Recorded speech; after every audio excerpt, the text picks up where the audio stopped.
Halo teman-teman semuanya, jumpa lagi dengan saya Victor Hulu. Kali ini kita membahas topik tentang bagaimana cara mengidentifikasi topik riset penelitian.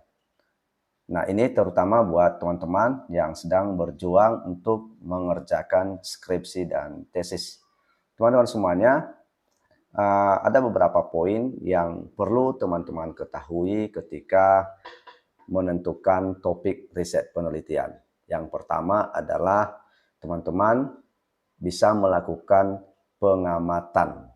Nah, teman-teman semuanya lakukan pengamatan di sekitar Anda dan lakukan pengamatan terhadap fenomena sosial yang sering terjadi di sekitar Anda.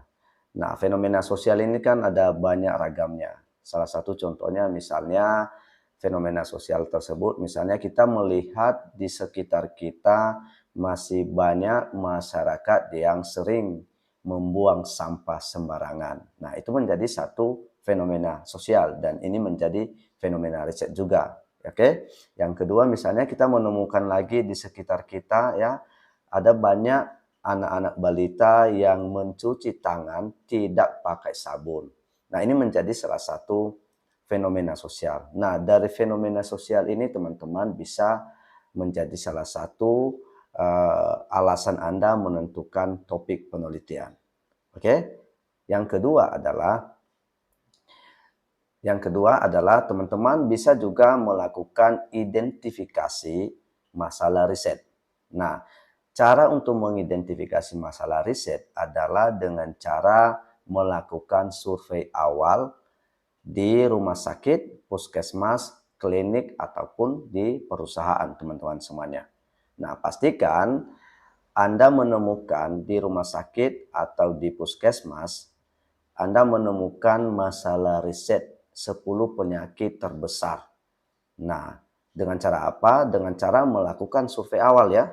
Jadi Anda datang ke puskesmas, ke rumah sakit, atau ke klinik untuk menanyakan, memastikan bahwa di puskesmas, di klinik, atau di rumah sakit itu sendiri, Anda bisa memastikan bahwa ada masalah riset di sana.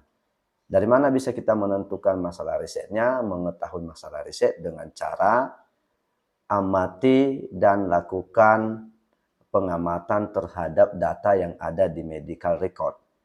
Nah, jadi di puskesmas, di rumah sakit, Anda bisa meminta data dari rumah sakit, dari puskesmas, untuk memastikan bahwa ada masalah riset. Nah, misalnya teman-teman bisa cari 10 penyakit terbesar. Ya, 10 penyakit terbesar di puskesmas, di rumah sakit pasti ada ya.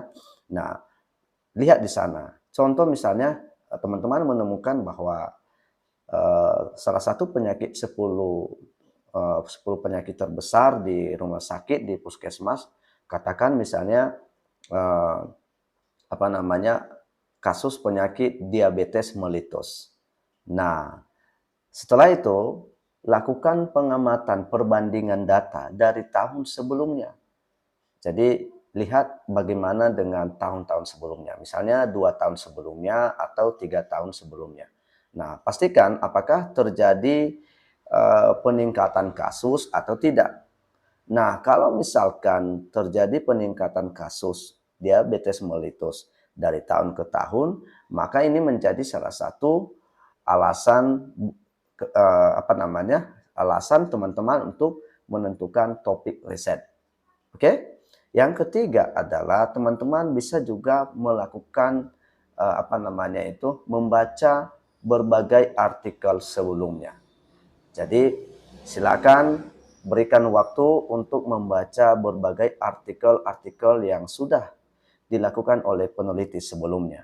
Ketika membaca artikel yang sudah dilakukan oleh peneliti sebelumnya, misalnya artikel ilmiah, artikel jurnal ya, maka teman-teman bisa membaca di di discussion, carilah yang namanya kelemahan riset atau limitation research ya.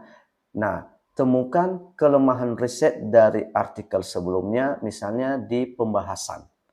Nah, perhatikan apa yang menjadi kelemahan riset dari artikel-artikel sebelumnya.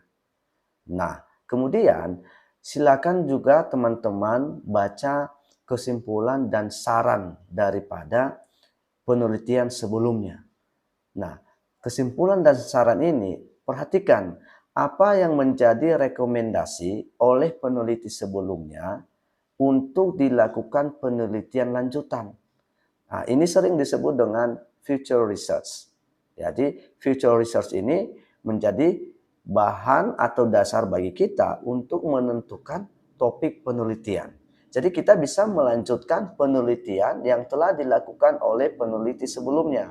Oleh karena itu, teman-teman bisa membaca melalui kesimpulan ataupun saran daripada artikel-artikel penelitian sebelumnya.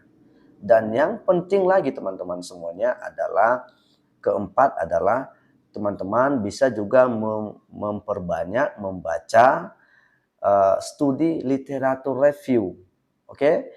Karena di dalam studi literatur review seperti systematic review artikel, meta-analisis, ya, literatur review, naratif review. Nah, di dalam studi-studi itu ada banyak topik-topik riset yang bisa kita temukan, ya, yang telah direview oleh peneliti sebelumnya.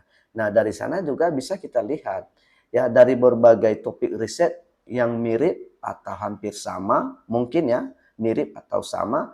Nah, kita bisa menemukan dari penelitian yang satu dengan penelitian yang lain seperti apa hasil penelitiannya dan apa yang menjadi kelemahan dari penelitian tersebut. Sehingga temukan juga kelemahan dari penelitian-penelitian yang berbasis literatur review. Dan perhatikan apa rekomendasi future research-nya. Nah, jadi dari sana kita bisa menentukan topik riset kita, teman-teman semuanya. Dan yang lebih penting lagi teman-teman semuanya, ketika kita menentukan topik riset, pastikan ada masalah riset. Nah, ini yang penting. Masalah riset. Ya, ini yang penting. Kalau kita sudah menemukan masalah riset, fenomena riset, maka sangat gampang menentukan topik riset. Oke? Jadi kalau kita menemukan masalah riset, kita bisa menentukan lebih dari satu topik penelitian. Oke? Misalkan tadi teman-teman, kita menemukan di puskesmas, di rumah sakit, atau di klinik, atau di sekitar kita, ketika kita melakukan pengamatan sosial, kita menemukan bahwa kasus diabetes mellitus dari tahun ke tahun semakin meningkat. Dan ini dibuktikan dengan data. Data ini dari mana kita peroleh? Kita bisa mendapatkan data ini dari medical record rumah sakit atau puskesmas atau dari klinik atau dari desa mungkin, teman-teman semuanya. Nah, jadi kalau misalkan kita sudah menemukan besarnya masalah dan dibuktikan dengan data dari survei awal, maka ini menjadi salah satu alasan kita untuk melakukan penelitian lanjutan. Ya, karena dari tahun ke tahun ada fenomena riset yang mungkin tentu ini akan sangat perlu diteliti, teman-teman. Nah, dari sinilah teman-teman semuanya bisa memulai untuk menentukan topik riset. Ingat ya teman-teman semuanya, menentukan topik riset itu harus didasarkan terhadap besarnya masalah riset. Didasarkan ada tidaknya masalah riset. Jangan sekali-sekali teman-teman mengangkat topik riset tanpa ada masalah riset. Oke? Semoga video ini dapat mencerahkan dan membantu teman-teman semuanya yang sedang berjuang untuk menentukan topik penelitian. Demikian video ini teman-teman semuanya, semoga bermanfaat.